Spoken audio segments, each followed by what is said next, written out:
तो आपकी जो ड्रीम बाइक है वो तो आपको साथ में कॉम्प्लीमेंट्री मिल जाने वाली है। ये 50 किलोमीटर से ऊपर नहीं जाएगी। अभी भी कुछ मिथ्स हैं उनके दिमाग में या फिर टेंशन है कि नहीं यार नहीं लेनी चाहिए। डिसिप्लिन लोग के लिए ये कार बनी है। हाँ, CB300 भी थी इनकी, महिंद्रा वालों की। 1 साल तक मेरी प्राइमरी कार यही थी। मेरे हिसाब से EMI तो फ्री सी लगती है और इसमें लाइट ब्लिंक होने लगती है कि भाई अब आप। तो मैक्सिमम रेंज कितना निकल रहा है? क्रूज भी मिल रहा है? हाँ, क्रूज ठीक है। कंट्रोल है इसमें कि नहीं, इसकी जगह आप CNG ले लो, क्योंकि बिकॉज इसको डिवाइड कर देना 38,000 divided by 250। Hello everyone, welcome back to auto journal India. आज मैं मृणाल और हमारे साथ है Tata Tiago .ev। We are going to make this video special because I want एक ऑनेस्ट रिव्यू आए। So we have with us today mister Aniruddh. Welcome to our channel. And before we dive into Hello, the Mridul. thank you so much, thank you for coming on our channel. Thank you. And before we dive into the ownership experience, हम लोग थोड़ा सा आपके बारे में जानना चाहेंगे mister Anirudh. हाय, मेरा नाम अनिरुद्ध चौधरी है। मैं ग्रेटर नोएडा में रहता हूँ और मैं टियागो EV ओन करता हूँ पिछले 1 साल से। एंड मैं अभी जॉब कर रहा हूँ इंपोर्ट एक्सपोर्ट डिपार्टमेंट में। मैं एक पेपर बैग मैन्युफैक्चरिंग कंपनी में हूँ और as a senior logistics manager मैं वहाँ पे working. Now coming to the big question, why Tiago .ev? और इसके पहले 2-3 चीज़ें और है कि टियागो EV के साथ जैसे और क्या ऑप्शन देख रहे थे आप, और कौन सी गाड़ी आप चलाते थे इसके पहले, एंड फाइनलाइज कैसे किया आपने टियागो EV को? मैं इससे पहले हुंडई की एसेंट आपने सुना होगा। जी जी। एसेंट में ऑन करता था, वो पेट्रोल प्लस CNG थी। तो करीबन 10-12 साल मैंने वो रखी है, चलाई है गाड़ी। तो काफ़ी अच्छा था। मैंने आई थिंक वो लाख किलोमीटर तो चलाई है। सो मुझे स्विच करना था उसमें, क्योंकि आप जानते हो 15 साल का आजकल हो चुका है। तो उसकी वैलिडिटी खत्म होने से पहले मेरे को गाड़ी चेंज करनी थी अपनी। ठीक है। सो मैं उस समय देख रहा था कि कोई, क्योंकि मेरा जो ऑफिस का अप डाउन है 150 किलोमीटर के आसपास पड़ता है, up and down per day. Okay. So मुझे चाहिए थी कि कोई जो भी मैं व्हीकल यूज़ करूं वो मेरी जेब पे भारी ना पड़े। आप भी जानते हो सही। सब चीज़ें कॉस्ट इतनी हो रही है, पेट्रोल Correct. चाहे CNG हो। सो मुझे चाहिए था कुछ की कॉस्ट कटिंग हो और सेव बनी हो जाए मेरी। सो मैंने काफ़ी वीडियोस देखी थी EV को लेके और मैं सर्च भी कर रहा था, फिर मुझे लगा कि बेस्ट ऑप्शन EV ही है। मैं पहले CNG था कि CNG गाड़ी लूँ कोई, जी। लेकिन CNG के लिए मैंने फिर ड्रॉप कर दिया, तो मुझे EV ही देखनी थी। ठीक है। तो मेरे पास 2 ही ऑप्शन बचे थे, या तो फिर मैं टियागो लूँ या फिर मैं नेक्सॉन लूँ। ओके। सो फिर मैं सोचा कि नहीं, क्योंकि मुझे फिर अपना सेकंड व्हीकल भी लेना था कि भाई मुझे बड़ी गाड़ी 7 सीटर भी परचेज करनी ठीक है। है। तो मेरा इसमें 150 किलोमीटर में अप डाउन था। फिर मैंने पूछा वहाँ पे एजेंसी में जाके ये एक्चुअल में कितना देती है, कि इसका माइलेज कितना है। तो उन्होंने बताया कि 250 या फिर 280 के आसपास चल जाती है आराम से। ठीक है। तो मेरे लिए सफिशिएंट था कि भाई मुझे 150 चलाना है, बाकी अपना जाऊँगा अपना घर पे आके दोबारा चार्ज कर लूँगा। तो मेरे लिए सफिशिएंट था। सो फिर मैंने इसको परचेज किया। कैसा एक्सपीरियंस था ओवरऑल परचेज का, like right from the test drive to finalising the vehicle? यहीं पे ग्रेटर नोएडा में ही शोरूम है इनका, टियागो क्या कहते हैं, टाटा वालों का। मैं फर्स्ट टाइम गया वहाँ पे, मिस्टर गौरव हैं। ओके। और मैं उनसे जाके मिला, उन्हें बताया कि भाई ये चीज़ें हैं, आप मेरे को बेस्ट ऑप्शन दिखाइए। तो फिर मेरा मन तो बना लिया था कि मुझे ना EV ही लेनी है। तो फिर उन्होंने मुझे टेस्ट ड्राइव सेम डे ही दी, बल्कि उन्होंने मेरे घर पे आके दी। उस समय उनके पास व्हीकल शायद कहीं गया था टेस्ट ड्राइव के लिए। ओके। तो वो मेरे घर पे आए, उन्होंने टेस्ट ड्राइव दी और मुझे काफ़ी अच्छा लगा। मैंने कभी सोचा इसका पिकअप इतना ज़्यादा होगा, करेक्ट। क्योंकि ये पिकअप में पेट्रोल डीजल गाड़ी को फेल करती है। सही। तो जब मैंने फर्स्ट टाइम इसका यहीं इसी रोड पे मैंने इसका वो लिया था, टेस्ट ड्राइव लिया था गाड़ी का। फिर इसका सिस्टम भी काफ़ी अच्छा था, मुझे कुछ भी इसमें अपग्रेड करने की जरूरत नहीं पड़ी। इसके टॉप मॉडल में ये सेकंड टॉप है। Second top model. हाँ, ये सेकंड टॉप मॉडल है। इसके ऊपर टॉप मॉडल था जो पुश स्टार्ट होता है, इसमें पुश स्टार्ट नहीं है। दो तीन नॉर्मल सी चीजें थी जो ये ऑन रोड कितने की पड़ी अपने को? ये मेरे को पड़ी थी आई थिंक 11.65 के आसपास की पड़ी थी, 11,65,000 के समथिंग। ठीक है। एक और ऑप्शन था MG कॉमेट EV, अगर नाम सुना होगा आपने। हाँ जी, हाँ जी, हाँ जी। तो उसके तरफ नहीं आपने नहीं, वो मुझे गाड़ी नहीं लगती है। मैं टू बी ऑनेस्ट, मुझे वो गाड़ी से लगती नहीं है ओके। कि वो बस इतनी छोटी सी है। और फिर आपने कि मेरी हाइट भी 6.2 है, तो मुझे वो लगी नहीं उसके हिसाब से कि ये गाड़ी है। मुझे स्टार्टिंग में जो स्टार्टिंग होता है ना गाड़ी का, बेस्ट थी टियागो। फिर इसके ऊपर काफी सारे ऑप्शन है, नेक्सॉन है, आई थिंक XUV300 भी थी इनकी, महिंद्रा वालों की। और उसका मुझे डिजाइन इतना अच्छा नहीं लगा, अंदर से इंटीरियर वगैरह मेरे सफिशिएंट थी, पॉकेट फ्रेंडली थी, सब कुछ मेरे हिसाब से ओके था इसमें। ओके। तो मैंने इसमें कुछ नहीं कहा, पूरी गाड़ी स्टॉक है। ओके। मैंने इसमें कुछ नहीं करा ना, मुझे जरूरत पड़ी तो कंपनी ने सब कुछ देखा जो मेरी रिक्वायरमेंट थी। भाई फॉग लैंप होने चाहिए, प्रोजेक्टर हेडलैम्प होने चाहिए, लाइट का थ्रो काफी अच्छा है। एंड DRLs भी है इसमें, राइट? हाँ, DRLs भी है और फॉग लैम्प भी है और प्रोजेक्टर हेडलैम्प है इसके। तो बेसिकली नाइट में ड्राइविंग होती है काफ़ी मेरी, तो ताकि भाई अच्छा फोकस आए लाइट का थ्रो सही है। बहुत अच्छा है, बहुत अच्छा है। इनफैक्ट ये ब्लू इंसर्ट्स भी काफी अच्छा है और यूनिक इसको एक लुक देता है, यूनिक स्टाइलिश स्टैंप डिजाइन देता आता है इसका। इलेक्ट्रिक कुछ ये व्हीकल का। इसकी वजह से ना काफी अच्छी लगती है जो ये जी इन्होंने सामने से दिया हुआ है। करेक्ट। और ईवी की बैजिंग वगैरह जो दी है काफी अच्छे से लगती है। तो मतलब फिर मेरे फैमिली को भी पसंद आई है कि ठीक है हाँ पॉकेट फ्रेंडली है। मैं सोच क्योंकि इसके रिव्यू ने काफी देखे थे, काफी सर्च की मैंने इस गाड़ी को यूट्यूब वगैरह पे। ठीक है तो फिर हमने परचेज कर लिया इसको और फिर हमने इसको चला रहे हैं ठीक अभी है। तक भी। तो यहाँ तक तो हो गया परचेज का कहानी। अब चलते हैं ओनरशिप एक्सपीरियंस कैसा है उसके ऊपर। तो कितना किलोमीटर चला लिया है इन सब चीज़ों पे बात करेंगे, कितना सर्विस कॉस्ट आया है उस पर बात करेंगे। लेकिन उसके भी पहले मैं एक चीज़ बोलना चाहूँगा कि लोग जब इलेक्ट्रिक व्हीकल लेते हैं जी तो वो ऐसे सोचते हैं कि क्या ये एक प्राइमरी व्हीकल हो सकता है मेरा, या क्या ये एक सेकेंडरी व्हीकल होता है। लेकिन यूज़ करने के बाद बहुत लोग ऐसा फील करते हैं कि यही प्राइमरी व्हीकल है और जो दूसरी गाड़ी है वो सेकेंडरी व्हीकल है। तो आपका क्या एक्सपीरियंस है, आपको क्या लगता है? देखो मेरे लिए तो प्राइमरी यही है। जी जबकि मैं 2 गाड़ी ओन कर रहा हूँ, आपको मैंने बताया भी है जी कि मेरे पास एक स्कॉर्पियो एन डीजल में है। हम्म और पहले मैंने यही परचेज की थी, हम्म वो मैंने अभी 2 महीने पहले परचेज की है। ओके 1 साल तक मेरी प्राइमरी कार यही थी। हम्म मैं इस गाड़ी को लेकर हरिद्वार तक गया हूँ। ओके करीब यहाँ से पड़ता है 300 किलोमीटर के आसपास सिंगल। हम्म और वापस भी आया हूँ। मेरी लॉन्गेस्ट जर्नी हरिद्वार ही थी इससे ओके। जाने में। मुझे कोई दिक्कत नहीं है। एक फुल चार्ज में कितना चल जाती है ये? फुल चार्ज में देखो मैं चलाता हूँ गाड़ी आराम से, हम्म। मैं रैश ड्राइविंग नहीं करता ठीक है। क्योंकि मैं करीब मेरी एज 32 हम्म के आसपास हो गई है और मैं पिछले 15 साल से गाड़ी चला रहा हूँ। हम्म सो भगाने का इतना शौक है नहीं। हम्म मैं चलाता हूँ उसको 70 से 65-70 इतने हम्म चलाता हूँ। कभी कोई जल्दी इमरजेंसी तो 75 टू 80। हम्म मैंने आज तक गाड़ी ये 90 से ऊपर चलाई भी नहीं होगी। जब मैं इसको 70 चलाता हूँ, मुजफ्फरनगर करीब यहाँ से पड़ता होगा 150 किलोमीटर। हम्म जब मैंने नई नई परचेज की थी जनवरी में, तो मेरे को किसी काम जाना था क्योंकि मेरी पूरी फैमिली मुजफ्फरनगर में ही है। सो मैं सिंगल चार्ज में अपने घर से गया। मोस्टली मैं घर में ही चार्ज करता हूँ कार को, मैं बाहर बहुत ही कम हुई है। अभी तक पिछले इसको गाड़ी को 14 महीने हो चुके हैं। मैंने जैन 24 में गाड़ी ली थी, ओके जनवरी 2024 में। और 14 महीने ऑलमोस्ट हो चुके हैं। ये मुश्किल से 10 बार गाड़ी बाहर चार्ज होगी फास्ट चार्जर पे। ओके। हाँ मैं मोस्टली से घर में ही चार्ज करता हूँ। एंड आई थिंक मैं रिकमेंड भी यही करूंगा, जब आप एक इलेक्ट्रिक कार ले रहे हो तो सबसे कॉस्ट इफेक्टिव वे घर पे में ही ही है। चार्ज करना है, क्योंकि अगर बाहर चार्ज करोगे तो वो कंपैरेटिवली एक्सपेंसिव हो जाता है। एक्सपेंसिव हो जाता है वो। 25 I think 20 to 25 unit rupees हाँ लेता पर है किलोवाट पर किलोवाट के हिसाब चार्ज। से। तो काफ़ी है। और घर में शायद वो 5.5 रुपये के साथ हो, तो बहुत उसका डिफरेंस आ जाता है। तो मैक्सिमम रेंज कितना निकल रहा है, मतलब अभी एवरेज? मैं इसे आराम से 260 निकाल लेता हूँ 260, आराम से। विच is really very nice. And मतलब जो कंपनी बट क्लेम करता है विदाउट एसी, ऑलमोस्ट उस पे विदाउट एसी। और अगर एसी चलाएंगे तो 240 आराम से आती है। फिर भी बहुत डिसेंट है। हाँ एंड हाँ, जब आप इलेक्ट्रिक व्हीकल चला रहे हो ना तो आपको अडेप्ट करना पड़ेगा, कैसे चलाना है, क्या टेक्निक है, कितना बिल्कुल रीजन रखना है। बिल्कुल बिल्कुल और बिल्कुल। पहले से आपको एडवांस में, अगर आपको पता है कि आप एक रेड लाइट अप्रोच कर रहे हो तो पहले से ही आप एक्सीलरेटर छोड़ दो, वो रीजन होता रहेगा, ज़्यादा एनर्जी बिल्कुल कंज्यूम नहीं बिल्कुल। होगा। इसमें क्या तो था, इसमें एक चीज मैं आपको बताना चाहूंगा कि इसमें प्लानिंग के साथ चलना होता है। मान लो अगर हमें कहीं जाना है तो इसका ऐप है अपना टाटा का, उस पर आप सर्च करेंगे तो जब उस पर दिखाएंगे ना कि मेरा ओरिजिन ये है, मेरा डेस्टिनेशन ये है, सो उसमें ना फिर सारे चार्जर भी आ जाते हैं आपके। ओके तो इसमें आपको भी कोई दिक्कत नहीं। अगर आप प्लानिंग से काम करोगे ना, प्लानिंग से चलोगे आप इसमें, तो कभी आपको कोई दिक्कत ही नहीं आएगी। तो एक डिसिप्लिन लोग के लिए ये कार बनी है। हाँ देखो थोड़ा सा इसमें हाँ सिस्टमेटिक तरीके से चलना पड़ता है जी कि भाई आपको प्लान करके ही चलना पड़ेगा। आप ऐसा नहीं गाड़ी उठाई और चल दिए। तो ठीक अगर है। आप कहीं भी जा रहे हो तो थोड़ा सा आपको ना देखना पड़ेगा कितने चार्जर हैं, क्या है बीच में। बाकी मुझे तो कोई लगता नहीं कोई दिक्कत आती है, अभी तक तो मुझे कोई दिक्कत नहीं है 14 महीनों में। 14 महीनों में आपने ऑलमोस्ट 38,000 किलोमीटर 38,000 चलाया। हाँ जी।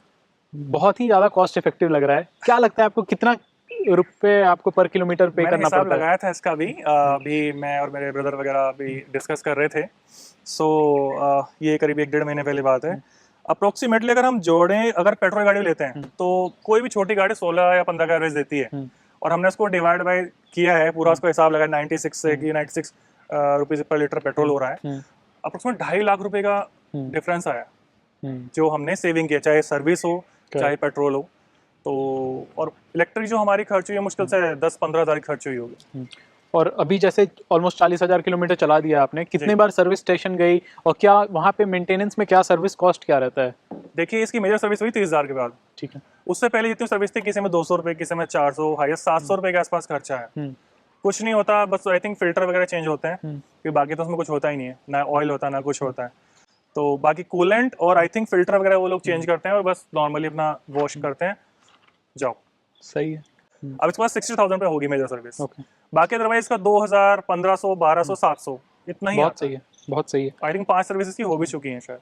बूट स्पेस आपके लिए सफिशिएंट है या नहीं, क्योंकि मोस्टली आप प्राइमरी कार यूज़ करते हो और सिटी में ही चलाते हो तो उतना ज़्यादा यूज़ भी नहीं होता होगा, बट स्टिल जैसे बाहर आपने बताया जाते हो आप, तो बूट स्पेस सफिशिएंट है। बिल्कुल बेले सफिशिएंट है। ओके, सो एक क्विक सा वॉक अराउंड दिखाना चाहूँगा। देख सकते हो आप, ये कलर काफ़ी अच्छा लग रहा है, ग्रे में ब्लू इंसर्ट्स अच्छा लग रहा है, ORVMs पे ब्लैक इंसर्ट्स मिल रहा है आपको। मॉडिफिकेशन में आई थिंक बस डोर वाइजर लगा है, अदरवाइज काफ़ी नीट सा लुक आ रहा है। एंड ये कवर है, ये अलॉय व्हील नहीं है, स्टील व्हील है, बट उसके ऊपर एक कवर लगा हुआ है। पीछे में आप देखोगे तो वाइपर, वॉशर, डिफॉगर ये सब मिलता है। Tiago.ev की बैजिंग एंड रेयर में कैमरा मिल जाता है। बूट रिलीज़ कर दिया है अनिरुद्ध जी ने, एंड यहाँ पे आप देख सकते हो एक सफिशिएंट बूट स्पेस मिल जाता है एंड पार्सल ट्रे भी मिलता है। पीछे हमें स्पेयर व्हील है, नो स्पेयर व्हील नहीं है, तो स्पेयर व्हील नहीं मिलता है एंड मोस्टली ईवी में मिलता भी नहीं है। मोस्टली आपको पंचर रिपेयर किट मिल जाता है, फिर एयर पंप मिल जाता है जी, एंड एक पीछे बार लगाना ज़रूरी था क्योंकि दिल्ली के ट्रैफिक के हिसाब से। बाइक वाले पीछे लगा देते हैं। तो वोकल फॉर लोकल, और अनिरुद्ध जी ने दो दो गाड़ियाँ ली, और एक टाटा की एक महिंद्रा की, और दोनों ही वोकल फॉर लोकल ही है एक तरीके से। जितना कॉस्ट, मतलब जितना ये पैसा बचा दे रही है ना, मेरे को लग रहा है EMI कितने गाड़ियों का निकल जाता होगा, जितना फ्यूल में बस पैसे बचा दे रही है गाड़ी। देखिए मेरे हिसाब से ईएमआई तो फ्री सी लगती है। हाँ, अगर किसी की मान लो 20,000 रुपए की ईएमआई है हम्म, तो ये ईएमआई भी निकाल के देगी आपको अपनी रनिंग कॉस्ट में। आपको लगेगा नहीं कि आप पेट्रोल डलवा रहे हो या मतलब बिल्कुल जीरो चलती है हिसाब से। करेक्ट, तो आप पेट्रोल खर्चे में अपनी ईएमआई निकाल लेते हो। सही बात है। अब थोड़ा सा ड्राइव करके देखें, जैसा आपने बताया कि बिल्कुल, बहुत sure। क्विक है, और मैं ये बता सकता हूँ आपको कि अगर इस प्राइस रेंज में आप कोई भी ऑटोमेटिक कार देख रहे हो ना, तो इससे अच्छी, मतलब इलेक्ट्रिक में एक तो सिंगल गियर है जी जो कि बहुत स्मूथ है, बार बार शिफ्ट नहीं होगा, जर्क नहीं होगा। तो इस प्राइस रेंज में मोस्टली आपको AGS मिलता है, ऑटो गियर शिफ्ट मिलते हैं, जी जो कि जर्की होता है, उतना स्मूथ नहीं होता है, परफॉर्मेंस थोड़ा कम होता है। तो वो उन सारी चीज़ों को यहाँ पे पैक करके फीचर रिच बना देती है इलेक्ट्रिक होने की वजह से। तो चलते हैं, ड्राइव करते हैं, एक्सपीरियंस करते हैं कैसे सीट्स हैं इसके, कैसा परफॉर्मेंस है, और अनिरुद्ध जी को क्या अच्छा लगता है अंदर से। तो गाड़ी आपको सेफ फील होती है? बिल्कुल सेफ की वजह से ही मैंने टाटा चूज किया, ओके, क्योंकि आप भी जानते हो टाटा का ना वो ये अपना देसी लो है और भाई अपनी देशी गाड़ी हो गई। और आपने इसके रिव्यू सुने होंगे कि थोड़ा हैवी मेटल यूज करते हैं करेक्ट, कंपेयर टू अपना मारुति सुजुकी ले लो, डब्बा लगती है बिल्कुल। सब डब्बा ही बोलते हैं पर सेफ रहती है, एयरबैग्स भी दिए हुए हैं इसमें, सेफ्टी का पूरा है इसमें। जैसा बाहर ब्लू इंसर्ट्स था वैसा ही कुछ अंदर भी मिल रहा है। जी, इंफोटेनमेंट स्क्रीन कैसा काम करता है? काफी अच्छा, सेटिस्फाइड हो? बिल्कुल satisfied. Okay, I think Harman Kardon का नाम दिया हुआ है, सिस्टम काफी अच्छा है, मेरे को कुछ भी बाहर से जरूरत नहीं पड़ी है। तो ये सब चीज़ें मैंने देखी थी लेने से पहले इसको, कि सिस्टम कैसा है, आवाज़ कैसी है, तो ताकि मुझे कोरोल बाग ना जाना पड़े। तो सब कुछ कंपनीज में दिया है। AC अब समर क्योंकि आ रहा है तो AC कैसा? आपको फील नहीं होगा कि ये ईवी है या फिर क्या है, आपको सेम लगेगा कि आप पेट्रोल से गाड़ी में बैठे हो। एसी एकदम बहुत अच्छा कूलिंग करता है, कोई दिक्कत नहीं है मेरे को अभी तक इसमें। जैसे कुछ लो कैपेसिटी वाली कार जो होती है 800 सीसी 1000 सीसी वाली गाड़ी में AC ऑन करो तो थोड़ा पावर कम हो जाता है, इसमें ऐसा कुछ कभी फील? नहीं, मैं आपको दिखा देता हूँ। अभी तो एसी चालू ही है और अभी हम नॉर्मल मोड रहेंगे, अभी देखना आप। ये नॉर्मल ड्राइव मोड है आपका। सो आपको कुछ लगा इसमें कि जरा सा भी नहीं, कुछ बिल्कुल भी ये लोड, जबकि हम 4 लोग बैठे हुए हैं, तो कभी भी आपको इसमें फील नहीं होगा। और मैं आपको एक बार स्पोर्ट्स मोड भी दिखा देता हूँ जी। कि मैं कभी यूज़ नहीं करता वैसे इसको स्पोर्ट्स मोड को।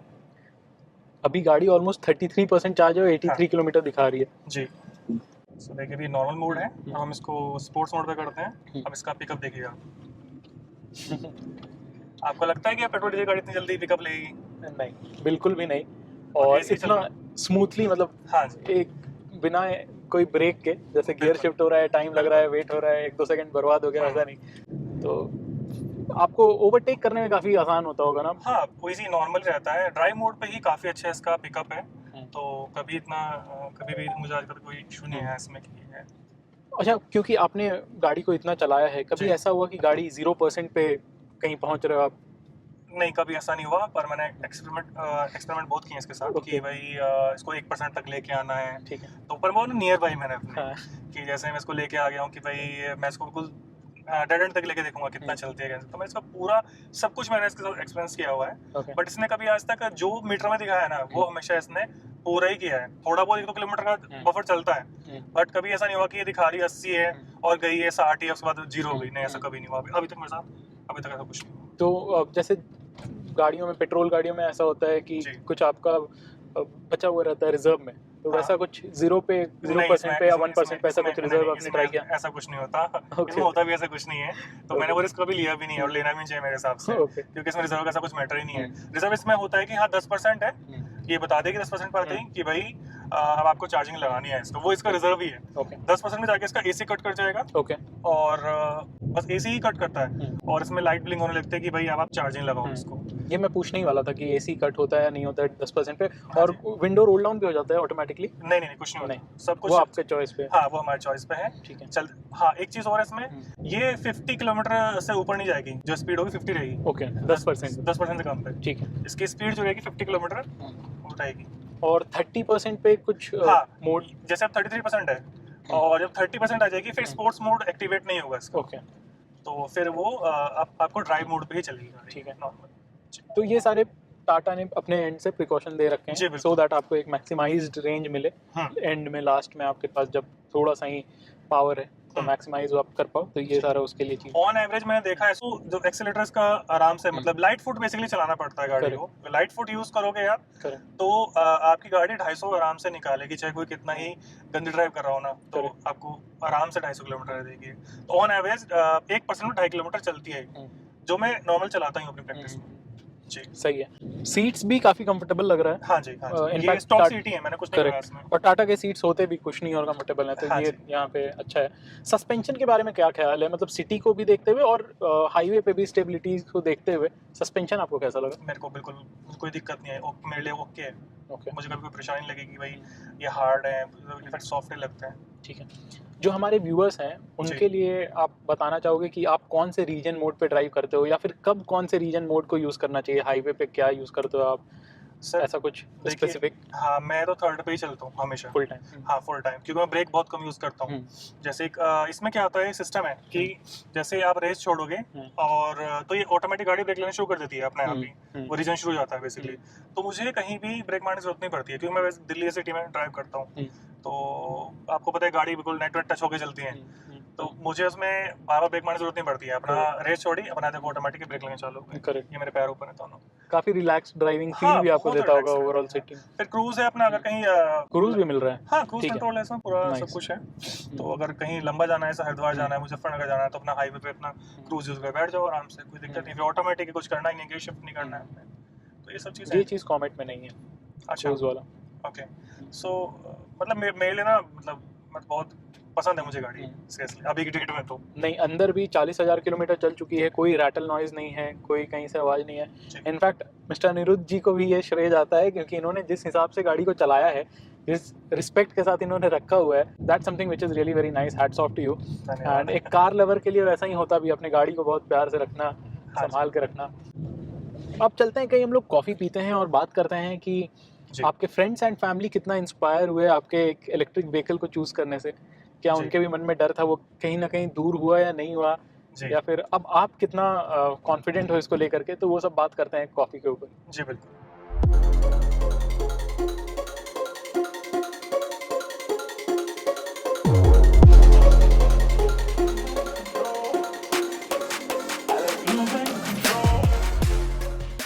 सो अब आ जाते हैं रेंज एंजाइटी के बारे में बात करने को। तो मैंने सोचा पहले भैया को कंफर्टेबल फील करा लूँ, उसके बाद बात करेंगे एंजाइटी वाला।